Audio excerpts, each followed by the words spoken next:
Antes de ver el sistema de frenado, los tipos de freno y las fuerzas que se ejercen sobre ellos, vamos a ver cómo el frenado afecta a la estabilidad del vehículo y cómo modifica el comportamiento dinámico. En un vehículo que está parado, el reparto de peso no sufre ninguna modificación, se reparte entre los ejes pero se queda ahí, se llama carga estática. Pero en movimiento el peso sufre una modificación, lo denominamos carga dinámica. Y la modificación del peso entre los ejes va en función de la velocidad que lleve el vehículo, la distancia que haya entre los ejes, de la posición del centro de gravedad, donde esté situado, y de la dureza de nuestra suspensión. Estos factores lo que van a hacer en el reparto de peso es que haya más peso en el eje delantero o menos. En la frenada lo que se produce es una basculación del vehículo hacia el eje delantero, con lo cual el mayor peso se desplaza hacia ese eje. Y lo que pasa en la rueda trasera es que al bascular hacia adelante pierde adherencia en el eje trasero. Por eso decíamos en el vídeo de los neumáticos que si te cambian los neumáticos pongas, sobre todo en un coche con tracción delantera, que pongas los neumáticos nuevos en el eje trasero. Y es porque pierde adherencia con el firme y puede llegar a bloquear los frenos. Y si bloquea los frenos, pierdes lo que es la trayectoria del vehículo. Los fabricantes lo que hacen para evitar esta pérdida de adherencia es incorporar en el eje trasero lo que se llama un corrector de frenado. Y eso lo que hace es que los frenos de atrás frenen menos que los de adelante, para evitar ese bloqueo cuando la carga dinámica afecta más al eje delantero que al eje trasero. Normalmente sufre más peso en una frenada el eje delantero en un 20% y el eje trasero se le quita ese 20%. Vamos a ver cómo afecta esa pérdida de adherencia en la trayectoria del vehículo.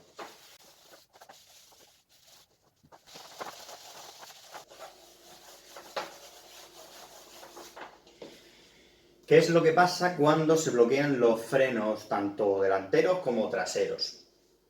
Pues que el vehículo pierde tanto la dirección como la trayectoria. En una recta, cuando nosotros frenamos y bloqueamos los frenos, sobre todo los delanteros, notamos que no, aunque giremos el volante, el coche no gira, y es porque el vehículo le es más fácil seguir, gracias a la inercia, la zona de deslizamiento que tomar una trayectoria. ¿Qué es lo que pasa en una curva? En una curva, si nosotros bloqueamos el eje delantero, como las ruedas delanteras, que son las que tienen la dirección, tienden a ir a la zona de deslizamiento, siguen hacia adelante. ¿Qué es lo que pasa? Que no toma la curva. Y entonces, este efecto de no tomar la curva por un bloqueo de frenos se le llama subviraje. ¿Qué es lo que pasa cuando es el eje trasero el que se bloquea? Vale, pues si se bloquea el eje trasero, como las ruedas delanteras, que son las que llevan la dirección, sí pueden tomar la dirección que ha elegido el conductor, o sea, la trayectoria, el eje trasero tiende a ir hacia la zona de deslizamiento, con lo cual se produce lo que se llama un giro del eje trasero sobre el delantero y provoca un sobreviraje.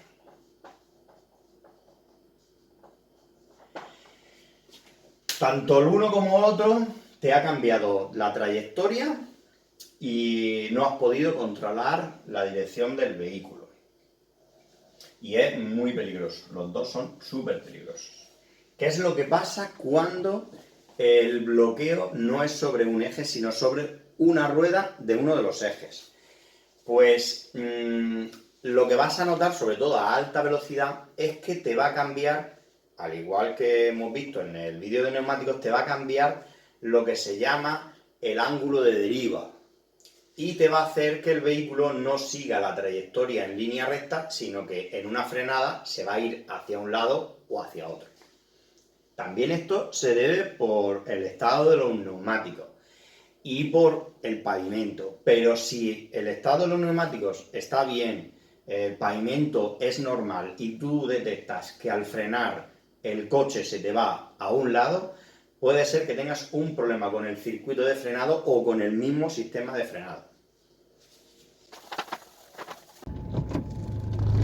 Un sistema de frenado es un conjunto de piezas capaces de disminuir la velocidad del vehículo de forma paulatina, lograr detener el vehículo e inmovilizarlo cuando se encuentre parado.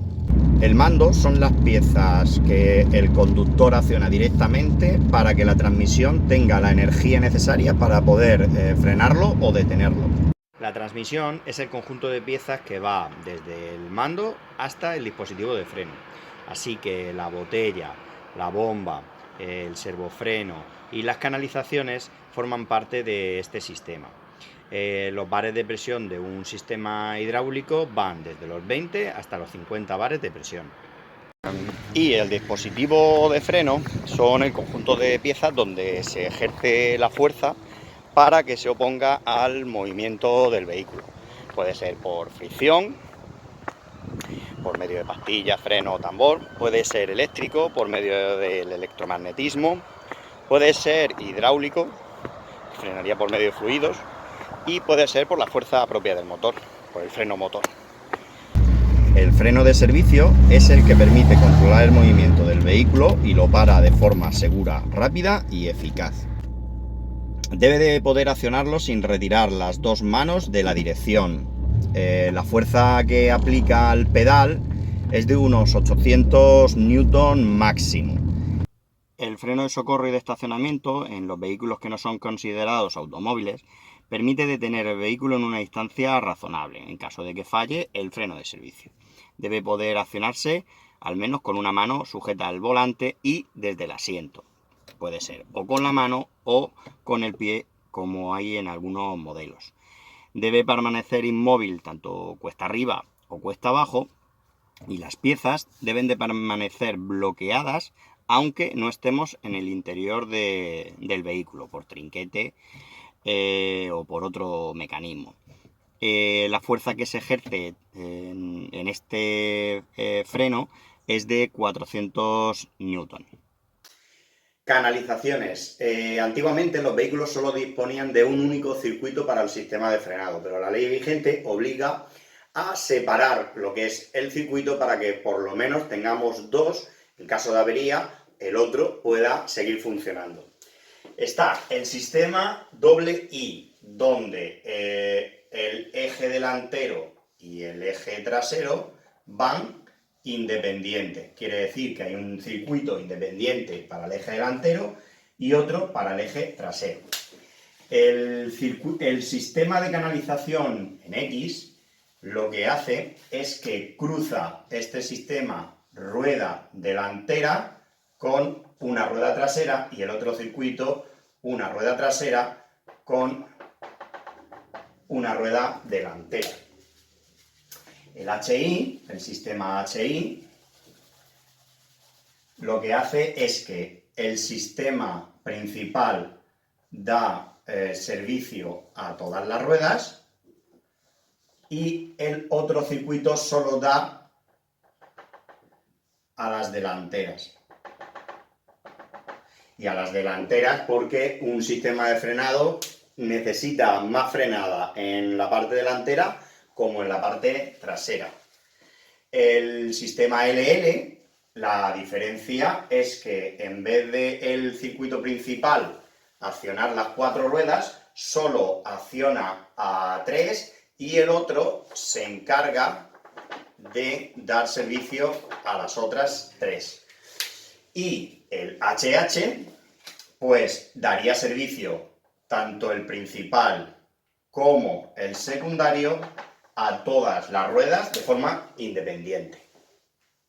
Por lo tanto, un sistema de frenado está compuesto por el pedal de freno, el freno de mano, el depósito, el servofreno, la bomba abajo y las canalizaciones.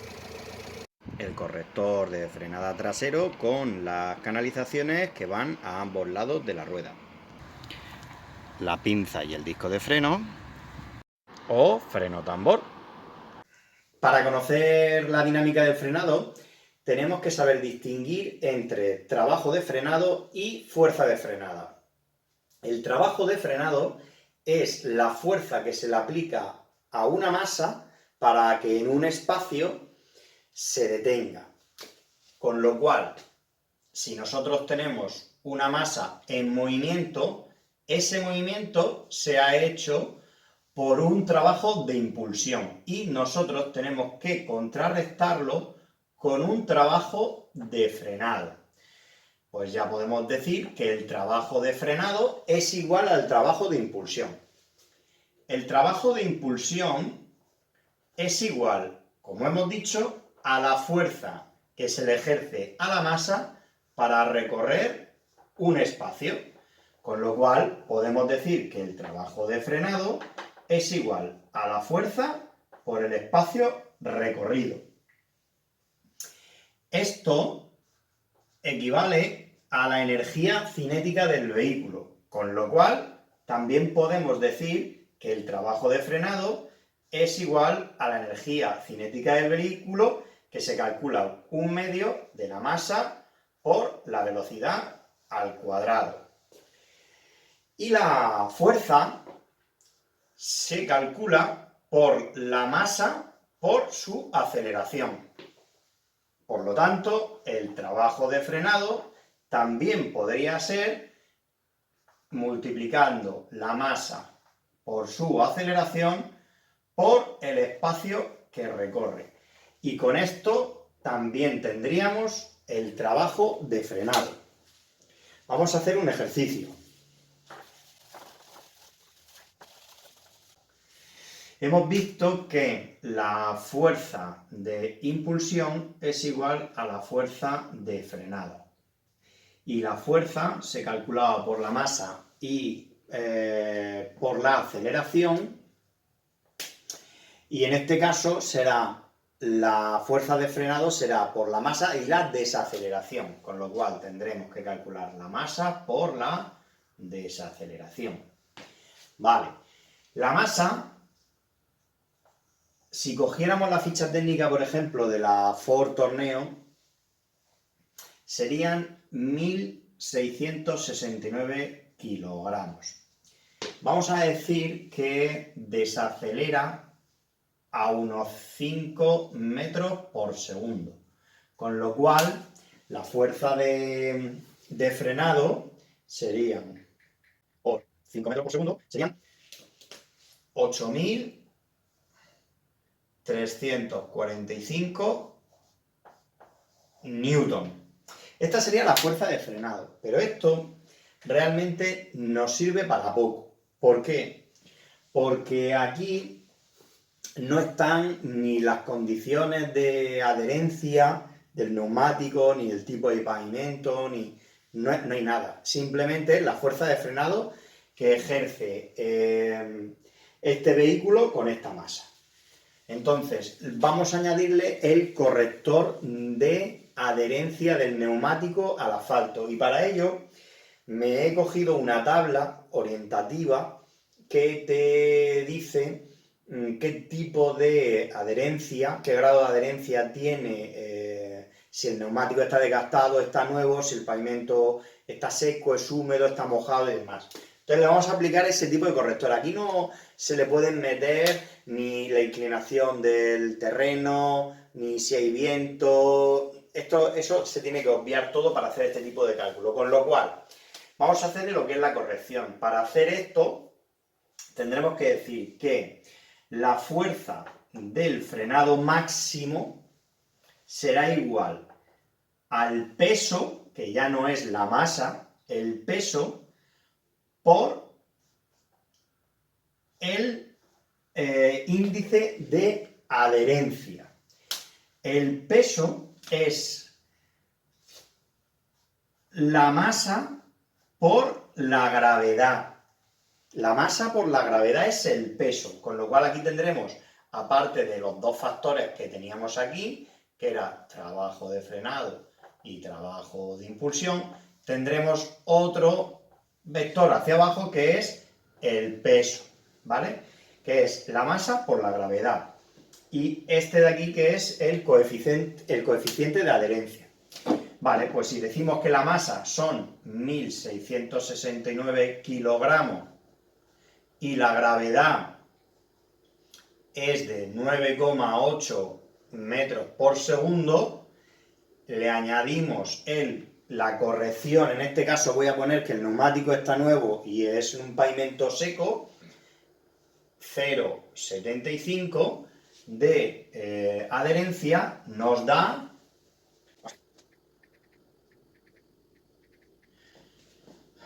12.267,15 newton. Este sí que sería la frenada máxima del vehículo. Pero tampoco es cierto. ¿Por qué? ¿Por qué no? Pues porque en una frenada el eje trasero tiene menos peso que en el eje delantero. Y esto es por el tema de desplazamiento de cargas, cuando es una carga estática, carga dinámica, que lo estuvimos viendo. En una frenada el peso se desplaza hacia adelante, con lo cual hay más peso en el eje delantero que en el eje trasero. Normalmente se le aplica esa corrección para calcular la fuerza de frenada máxima, pero la suma de las dos fuerzas de frenada es la fuerza total. Pero para saber qué fuerza de frenada hay en el eje delantero y qué fuerza de frenada hay en el eje trasero, se le hace esta corrección, y es fuerza de frenada sería igual a la masa del vehículo por la gravedad, 9,8 metros por segundo, por, en este caso, normalmente se le aplica al eje delantero un 60% y al eje trasero un 40%. La corrección de 0,6 por el porcentaje en el delantero por el índice de adherencia, que era 0,75. Esto nos daría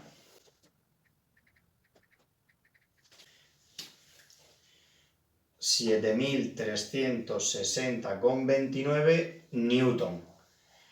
Y el 2, que sería el resto, sería los 1.669 por 9,8 metros por segundo por 0,4, que sería la corrección del porcentaje, por el mismo índice de adherencia. Y esto daría el resto. Ahora vamos a ver cómo calcular la desaceleración del vehículo. Para calcular la desaceleración del vehículo sería velocidad inicial menos la velocidad final dividido por el tiempo en segundos. El tiempo va en segundos. Desaceleración. Vale. Como vamos a poner el ejemplo que circulamos a 120 km por hora. 120 km por hora. Menos la velocidad final, que esa la sabemos que es 0, porque queremos calcularlo cuando se ha detenido. 0 km por hora, dividido por el tiempo en segundos. Vamos a poner que tarda en hacerlo 6,5 segundos, ¿vale? 6,5 segundos. Para calcular la desaceleración del vehículo, este dato de kilometraje lo tenemos que pasar a metros por segundo, con lo cual, 120 por 1000 dividido entre 100. Nos daría 33,33 metros por segundo dividido entre 6,5 segundos. Y tendría una desaceleración de 5,1 metros por segundo. ¿Qué es lo que puedo hacer con la desaceleración del vehículo? Pues puedo calcular la eficacia del frenado. La eficacia del frenado se mide. Eficacia del frenado es igual a la desaceleración, que sería 5,1 metros por segundo, dividido por la gravedad y multiplicado por 100. Esto nos daría la eficacia. 5,1 dividido entre 9,8 por 100. Esto sería un porcentaje. Pues tendría un porcentaje del 52%. ¿Y qué es lo que puedo hacer con esto? Pues con esto también se puede calcular lo que es la distancia del frenado de este vehículo con este tipo de desaceleración.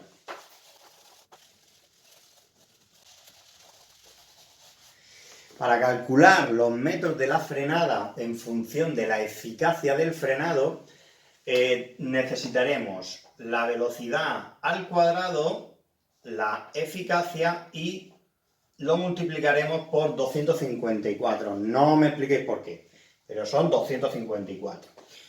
Con lo cual, si íbamos a 120 km por hora, en este caso sí se deja 120 km por hora al cuadrado, lo dividimos por la eficacia, que era un 52%, serían 0,52 por 254. Y esto nos tiene que dar la distancia de frenado en metros en función de la eficacia de frenado. Vale, esto sería 0,52 por 4 sería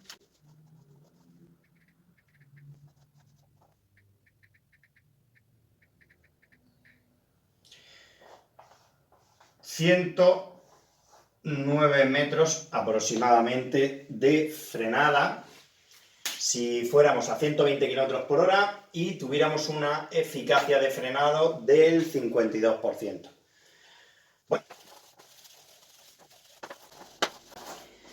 ¿Y eso para qué sirve? Pues eso sirve para hacer una evaluación previa del sistema de frenado del vehículo. Hemos visto que la furgoneta a 120 km por hora recorría para frenar 109 metros.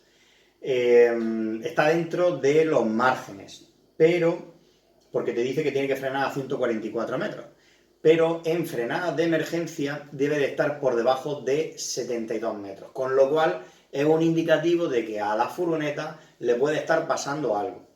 Puede ser que hayamos tomado los datos de forma errónea, masa, metros de desaceleración por segundo, o puede ser que la fuerza de frenado sea incorrecto para este vehículo y para la masa que lleva. Así que nada, vamos a ver ahora las diferentes fuerzas de frenada que se aplican en el freno tambor y en el freno de disco. ¡Ay, que se ha ido el coche! Para responder a la pregunta de qué sistema es mejor, si el de tambor o el de discos, no vamos a acudir a Obi-Wan Kenobi y su punto de vista. La primera es por el efecto fading. Lo que hace es que el tambor se separe de la zapata al calentarse. Superan los 400 grados de temperatura en una frenada y entonces el tambor se dilata y se separa de la zapata. Sin embargo, en los discos también se dilatan, pero al dilatarse, como tienen que estar oprimidos por ambas caras de las pastillas, lo que hace es que se ejerce una mayor presión de frenado.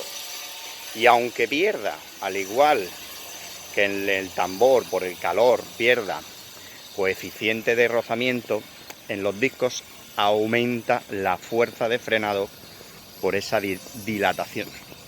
Los fabricantes, para mitigar este efecto, lo que hacen es con unos conductos canalizan el aire y lo dirigen al sistema de frenado para refrigerarlo.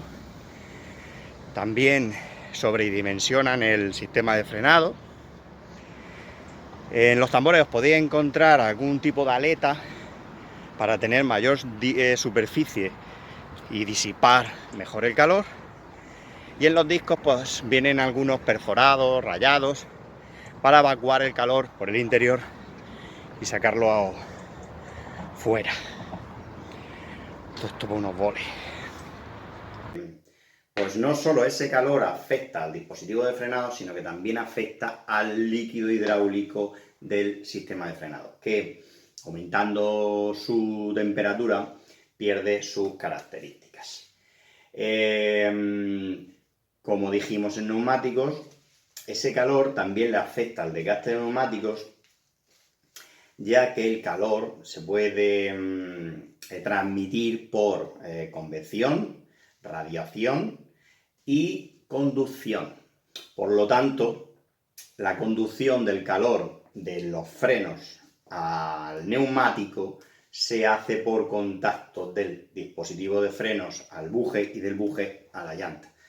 Por lo tanto, hay que tener una muy buena refrigeración en los frenos, no solo para mejorar la frenada, sino para alargar la vida de los neumáticos y el líquido hidráulico.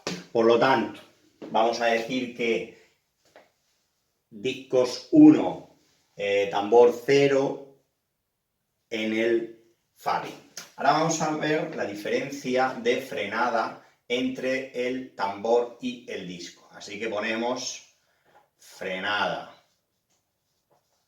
real y vamos a ver cuál frena más. En los cálculos de frenada anteriores no habíamos tenido en cuenta el coeficiente de adherencia de las pastillas o las zapatas. Y ahí está la diferencia para calcular la fuerza de frenada real de cada uno de los dos sistemas. Para calcularlo utilizamos que la fuerza de frenada real va a ser igual a la fuerza de frenada que se le aplique al sistema por el coeficiente de adherencia de las zapatas o de las pastillas, y nos dará el resultado final. Y la diferencia está que es que el propio sistema de tambor permite tener más superficie de adherencia porque tiene más contacto las zapatas, tanto la primaria como la secundaria, en el tambor, por lo tanto, tiene más coeficiente de adherencia. Y eso viene por un factor que añaden los fabricantes que se llama coeficiente de acople, que esa lo marca el fabricante, no se puede calcular. Por lo tanto, la fuerza de frenada real de un tambor siempre se tiene que multiplicar por el coeficiente de acoplamiento de ese sistema. ¿Y en el de disco? Pues en el de disco no. En el de disco no hay coeficiente de acoplamiento en el sistema de disco, con lo cual, a priori, el sistema de frenado de tambor va a tener más fuerza de frenado que el de disco. Y lo vamos a ver.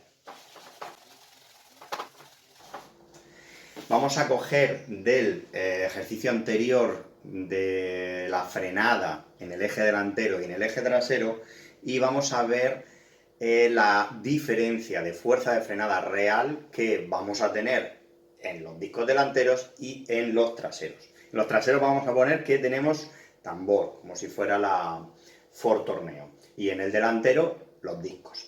En el ejercicio nos decía que habíamos tenido una fuerza de frenado en el delantero de 7.360,29 newton.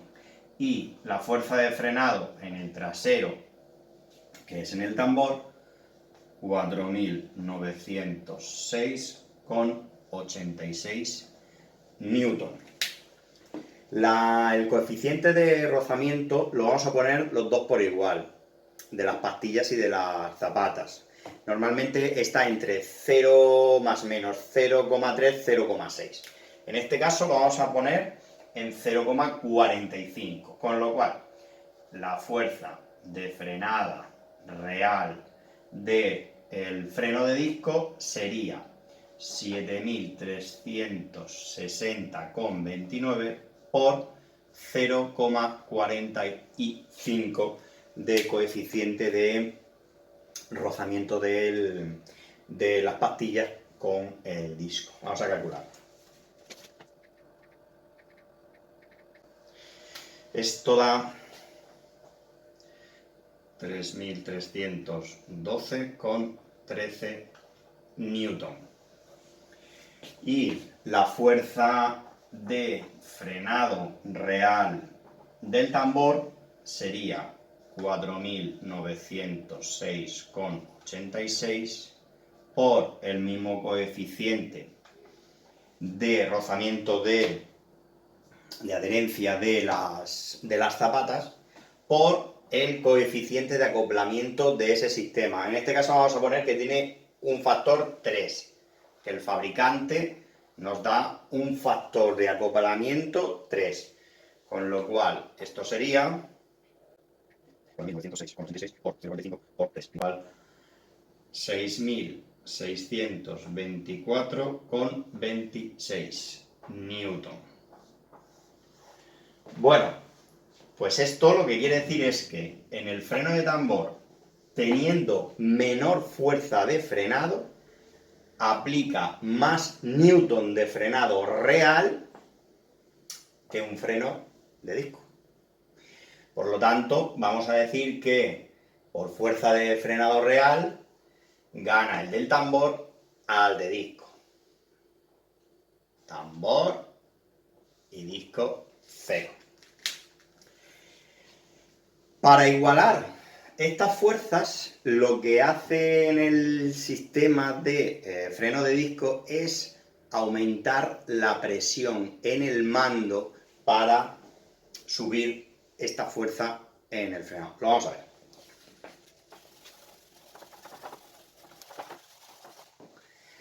Aumentar la fuerza en el mando y por lo tanto aumentar la presión de frenado, eso nos lleva a aumentar lo que se denomina el par de frenado. Eso se calcula de la siguiente manera. El par de frenado de disco es igual a la fuerza real que hemos obtenido por el radio de el sistema de freno, que va desde el centro del buje hasta el centro de la pastilla. Con lo cual decimos que el par de frenado en el sistema que teníamos 3.312,13 por el radio del sistema de freno. El radio del sistema de freno vamos a suponer que es 15 centímetros, con lo cual sería 0,15 metros y esto daría 3.312,13 por 0,15 igual a 496,81 newton metro. Este sería el par de frenada de la furgoneta. Y para aumentar esto, como hemos dicho,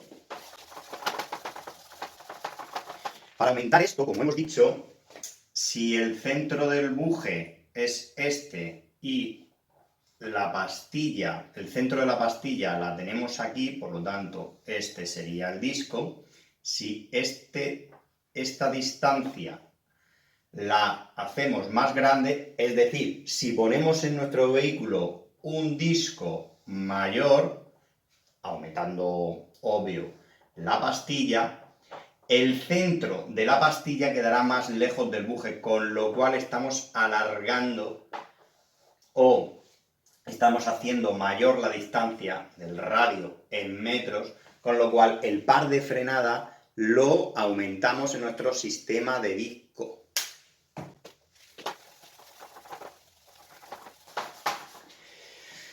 Y vosotros diréis, pues yo aquí veo un empate. Pues aquí lo que vamos a hacer es añadir el coeficiente Obi-Wan. Pero ¿tú realmente crees que esto es más bonito que esto?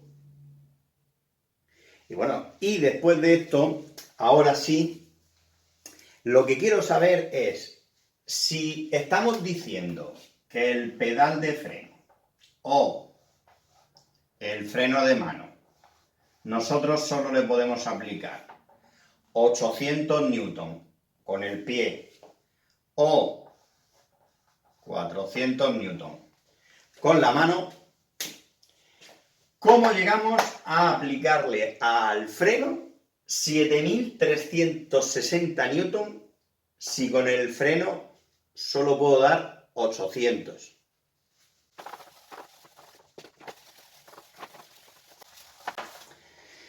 Como decía mi compañero Arquímedes, dame una palanca y moveré el mundo. Vamos a ver primero el sistema de freno a mano, cómo pasamos de esos 400 newton a lo que nos daba el resultado de unos 7000 newton, más o menos. Vale. Vamos a ver, tenemos 400 newton que hay que pasarlos a unos 7000 newton, que es lo que nos daba en el ejercicio, en el freno de tambor. No nos perdamos. Tenemos una palanca de freno de mano con una distancia y un punto de apoyo. Y la distancia que hay hacia el cable desde el punto de apoyo la vamos a llamar distancia 1. Vamos a poner que nosotros no le aplicamos los 400, le vamos a aplicar una fuerza de unos 300 newton. Esta distancia desde este punto de apoyo va a tirar del cable que va hacia el tambor y va a aplicar una fuerza, la vamos a llamar fuerza 1, en este sentido. Ese cable también está enganchado a otra palanca y también tiene su punto de apoyo. Esta distancia que hay desde el cable hasta el punto de apoyo le vamos a llamar distancia 2 y desde el punto de apoyo hacia el empujador de la pastilla, de la zapata, la vamos a llamar distancia 3. Por lo tanto, cuando este cable tira, desplaza hacia adelante la zapata contra el tambor, con lo cual aquí se ejerce una fuerza y la vamos a denominar fuerza 2. Por lo tanto, la fuerza que se le aplica al freno de mano por la distancia de la palanca es igual a la fuerza 1 por la distancia 1.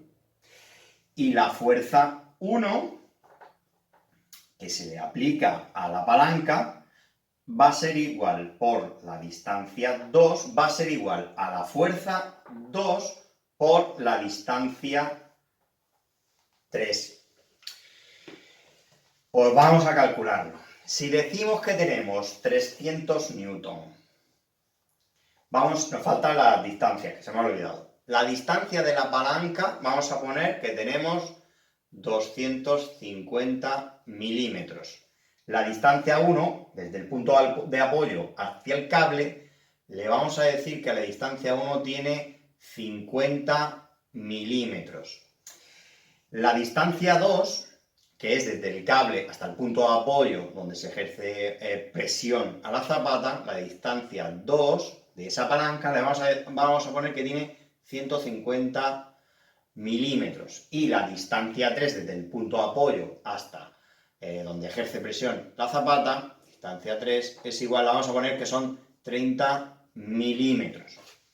Por lo tanto, 300 newton de fuerza al freno de mano por la distancia de la palanca, 250 milímetros, dividido por los 50 milímetros que tiene desde el punto de apoyo. Vamos a ver qué fuerza nos da ahí, qué fuerza 1 nos da. Vale, esto nos da que ya hemos pasado de 300 newton a 1500 newton de fuerza en el cable. Y para saber qué fuerza se ejerce aquí, lo despejamos. Serían 1500 newton de fuerza por la distancia 2, esta distancia, que serían 150 milímetros, dividido por la distancia 3 desde el punto de apoyo, que serían 30 milímetros. Esto nos daría 7500 newton. Pues antiguamente los sistemas de freno iban solo con palanca y cable y perfectamente funcionaba. Pero esto no puede aplicarse al disco de freno por lo que hemos estado hablando, que hay que aumentar la presión de frenado para igualarla con la del tambor. Y si tuviéramos que hacerlo aumentando las palancas, tendríamos que aumentar mucho las distancias y sería un despropósito. Vamos a ver cómo se calcula esto, pero con el sistema hidráulico en un sistema de freno.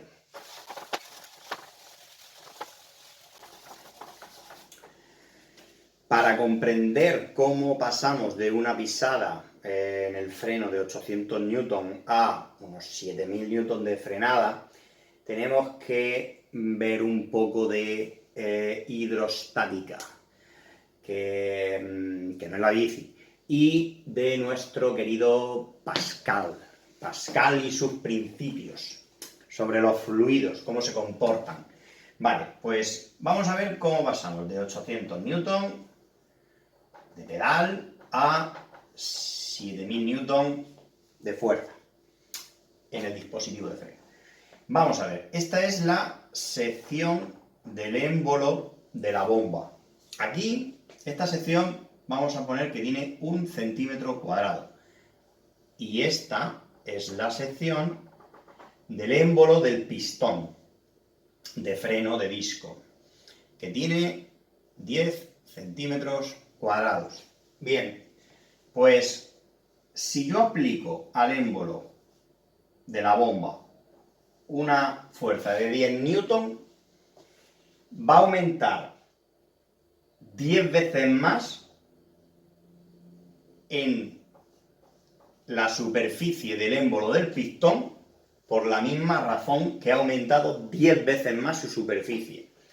Pero es que la distancia que recorre la sección del émbolo, o sea, el fluido, hacia la sección del pistón, es inversamente proporcional. Quiere decir que si yo aquí recorro 10 centímetros desde aquí hasta aquí, en una superficie 10 veces mayor va a recorrer 10 veces menos. Con lo cual, si yo aquí recorro 10 centímetros, aquí voy a recorrer 1 centímetro. Vamos a hacer un cálculo, sobre todo con la presión es igual a la fuerza por la superficie.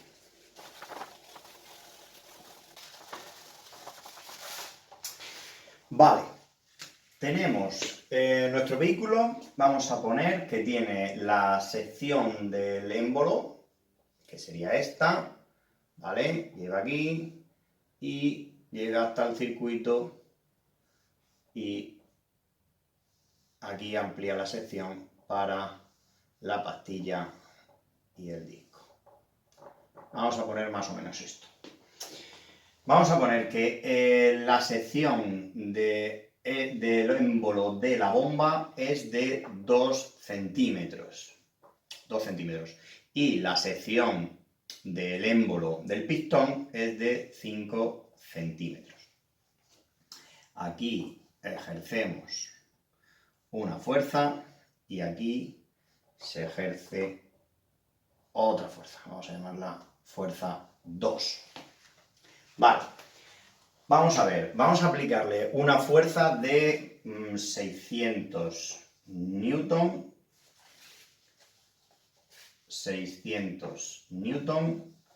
que sería la fuerza 1. Con lo cual, tendríamos que, para calcular, sería la presión sería igual a la fuerza, que serían 600 por la superficie. La superficie, el diámetro es de 2 centímetros. Podemos calcularlo de dos maneras. La superficie la podemos calcular pi por diámetro al cuadrado dividido entre 4 o, para aligerar un poco, pi por radio al cuadrado. Vamos a ver. Si es pi por radio al cuadrado, sería que... vamos a calcular. Sería 1 centímetro de radio al cuadrado por pi. Esto sería una superficie de 3,14. Por lo tanto, igual a 191,08. Esto es newton por centímetro cuadrado. Y esto en presión es igual a 19,1 bar de presión. La presión sería 19,1 bar, que es la presión que nos da, siendo 191,08 newton por centímetro cuadrado. Vale, pues esta es la fuerza que se le aplica al émbolo de la bomba, pero a la fuerza que se le ejerce al émbolo del pistón hay que calcularla ahora con esta nueva fuerza que se le ejerce. Por lo tanto, decimos que lo que no tenemos ahora son los newton de fuerza que le aplicamos al émbolo del pistón, pero sí tenemos los newton por centímetro cuadrado o la presión que estamos ejerciendo sobre él. Entonces, podemos decir, como hemos dicho, tenemos la presión, nos falta la fuerza y tenemos la superficie del émbolo del pistón. Podemos decir 19,08 newton por centímetro cuadrado va a ser igual a la fuerza 2 por la superficie del émbolo del pistón, que vamos a calcularla. Serían 19,62. Vale, pues entonces decimos que la fuerza que se le aplica es igual a 191,08 por 19,62. 3.749 newton aproximadamente. Pues hemos pasado de 800 newton a 3.700 newton de presión, que es lo que necesita nuestra disco.